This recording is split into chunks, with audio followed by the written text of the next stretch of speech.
Welcome to our channel. Today we how to get started building your portfolio with Wealthfront. First, visit the Wealthfront website. Click on the Get Started button on the homepage. You will be prompted to sign up for an account.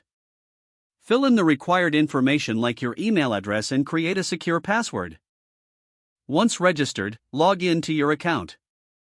Wealthfront will guide you through a short questionnaire about your financial goals and risk tolerance. Answer questions regarding your investment experience, time horizon, and how you feel about market fluctuations. Based on your responses, Wealthfront will recommend a portfolio suitable for you. Next, review the suggested investment strategy.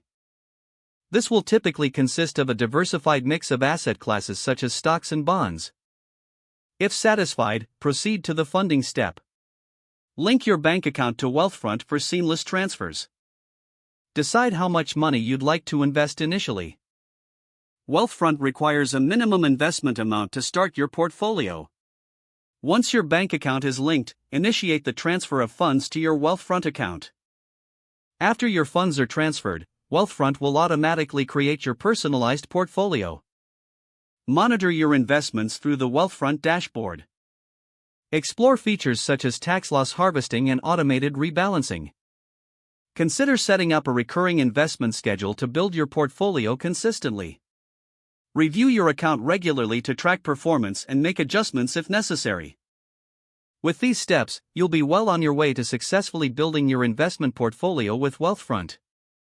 If the page does not load, refresh the browser or try again in a private or incognito window. Make sure you are using the correct email address, then retype it carefully to avoid small typos. If your password is not accepted, use the reset option and create a new strong password you can remember. Check your spam folder for verification or security emails, then complete any requested confirmation steps. Enable two-factor authentication if available to improve account security and reduce unauthorized access risk. After signing in, review your profile details so your contact information and settings are accurate and current. If you see an error message, don't forget to like this video and subscribe to our channel for more step-by-step tech guides.